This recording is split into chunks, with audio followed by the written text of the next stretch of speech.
आज का जो हमारा टॉपिक है वो है परम्यूटेशन। परम्यूटेशन में वो क्या कह रहा है, परम्यूटेशन के पहले हम डेफिनेशन देख लेते हैं। Permutation helps us to find the total number of ways that items can be chosen when order does matter.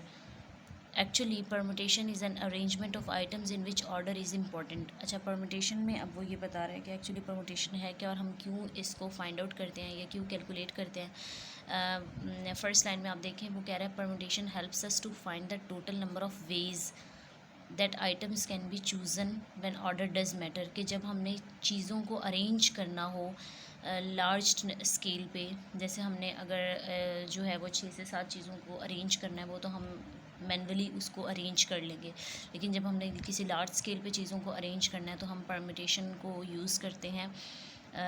Actually permutation is an arrangement of items के चीज़ों को अरेंज करने के लिए इन विच ऑर्डर इज़ इम्पॉर्टेंट, जहाँ पे हमारे पास order important हो। ऑर्डर मीन्स कि हमारे पास कितनी जो है वो क्वांटिटी है। अच्छा, अब परम्यूटेशन को फाइंड आउट करने के लिए क्या फार्मूला है और क्या रिप्रेजेंटेशन है।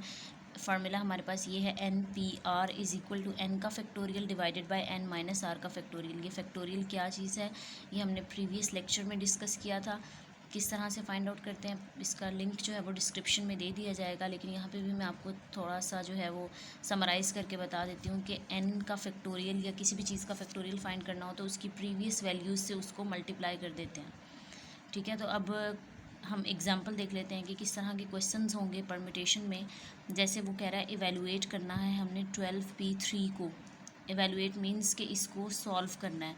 तो अब किस तरह से, फार्मूला में n की जगह यहाँ पे क्या लिखा हुआ है 12, तो n की वैल्यू क्या होगी आपके पास 12, और r की जगह क्या लिखा हुआ है 3, तो r की वैल्यू क्या आ गई आपके पास 3। तो अब हम इस फार्मूला में वैल्यूज़ पुट कर देंगे तो हमारे पास इसका आंसर आ जाएगा। फार्मूला हमारे पास है N P R is equal to N का factorial over N minus R का फैक्टोरियल। एन की वैल्यू क्या आती है हमारे पास 12, तो हमने क्या किया 12 का फैक्टोरियल, फिर एन माइनस आर, इसका मतलब है 12 माइनस 3 का फैक्टोरियल। तो 12 का फैक्टोरियल डिवाइडेड बाय 12 माइनस 3 का फैक्टोरियल। इसको सिंप्लीफाई करेंगे, 12 का फैक्टोरियल एज इट इज़ आ जाएगा, 12 माइनस 3 क्या हो जाएगा आपके पास 9 का फैक्टोरियल। अब हम इसे ओपन कर लेते हैं फैक्टोरियल को। फैक्टोरियल को मैंने जैसे बताया है कि उसकी प्रीवियस वैल्यूज़ से मल्टीप्लाई करेंगे, तो हम उसको वहाँ तक ओपन करेंगे जहाँ तक उसके डिनोमिनेटर में वैल्यू है। तो 12 इंटू 11 इंटू 10 इंटू 9 का फैक्टोरियल, क्योंकि डिनोमिनेटर में 9 का फैक्टोरियल था तो हमने उसको यहीं तक ओपन किया ताकि हम इसको कैंसिल आउट ईजिली कर सकें। तो 9 का फैक्टोरियल 9 के फैक्टोरियल से कैंसिल हो जाएगा, तो हमारे पास रह जाएगा 12 इंटू 11 इंटू 10, जिसको मल्टीप्लाई करने से आपके पास आ जाएगा 1320। तो हमने कैलकुलेट क्या करना था 12p3 की वैल्यू, तो 12p3 की वैल्यू आपके पास आ गई 1320। ठीक है, ये हमारे पास थी एग्जाम्पल 1। अब हम देखते हैं कि थोड़ा सा हायर लेवल पे अगर हम बात करें तो किस तरह के क्वेश्चंस आ सकते हैं। अच्छा, नेक्स्ट एग्जाम्पल हम देखते हैं, उसमें वो क्या कह रहा है कि हमारे पास एग्जाम्पल 2 में कि NP2 इज़ इक्वल टू 30 है और हमने क्या करनी है find the value of n। तो अब हमारे पास फार्मूला क्या था, NPR is equal to n का factorial over n minus R का फैक्टोरियल।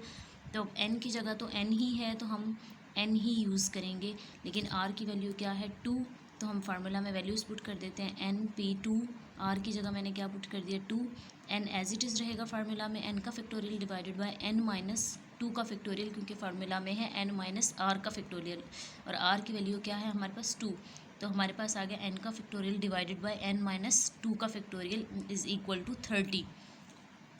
अब हमने इसको सॉल्व करना है, क्योंकि फैक्टोरियल में मैंने आपको बताया है कि फैक्टोरियल में हम क्या करते हैं उसकी प्रीवियस वैल्यूज़ से मल्टीप्लाई कर देते हैं। प्रीवियस वैल्यूज़ मीन्स कि उसकी एक माइनस कर देते हैं। जैसे हमारे पास अगर 4 है तो 4 माइनस 1 3, तो 4 को हम 3 से मल्टीप्लाई करेंगे, 3 को 2 से करेंगे, 2 को 1 से करेंगे। इसी तरह n को भी हम उसकी प्रीवियस वैल्यूज़ से मल्टीप्लाई करेंगे, n into n minus 1, n minus 2 के फैक्टोरियल तक हमने इसलिए स्टॉप कर दिया क्योंकि डिनोमिनेटर में भी n माइनस 2 का फैक्टोरियल था।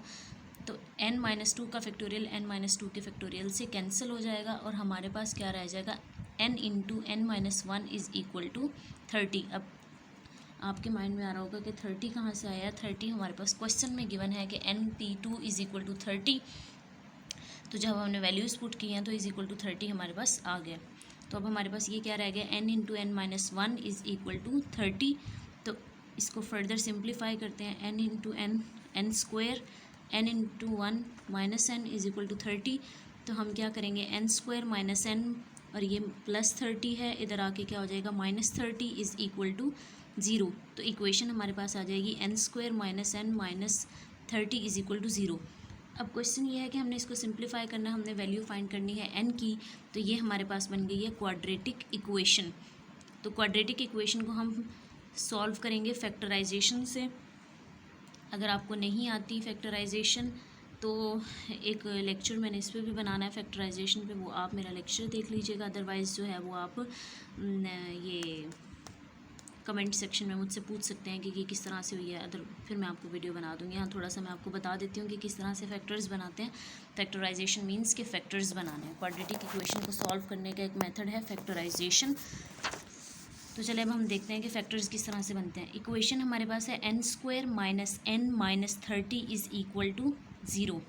अब जो हमने फैक्टर्स बनाने हैं इस इक्वेशन के, वो इस तरह से बनाने हैं कि जो दो फैक्टर्स हम बनाएं, दो डिजिट्स लें, उनको मल्टीप्लाई करें तो हमारे पास लास्ट वाला वैल्यू आए, और प्लस या माइनस करें तो मिड वाली वैल्यू आए। तो देखिए मैंने दो फैक्टर्स चूज़ किए हैं, 5 × 6। तो 5 को 6 से मल्टीप्लाई करें तो 30 आएगा, और 5 में से -6 करें तो -1 आएगा, -n आ जाएगा। तो हमारे पास क्या आ जाएगा, हम इसके फैक्टर्स बना देंगे। n² एज इट इज़ आ जाएगा, 5n - 6n -n की जगह लिख सकती हूँ, और -30 इज़ इक्वल टू 0। अच्छा, अब यहाँ पे हमारे पास क्या होगा, इन दोनों में क्या कॉमन है, n² + 5n में n कॉमन है, तो n कॉमन ले लिया, n + 5 रह गया।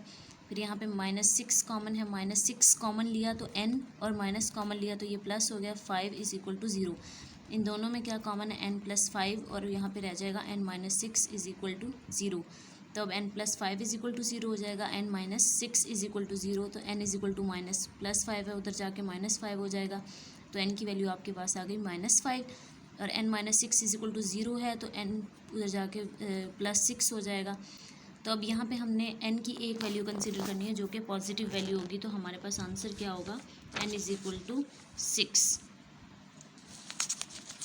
तो होपफुली आपको परम्यूटेशन की समझ आ गई होगी, और इस तरह के क्वेश्चंस जो हैं वो आप इजीली सॉल्व कर लेंगे।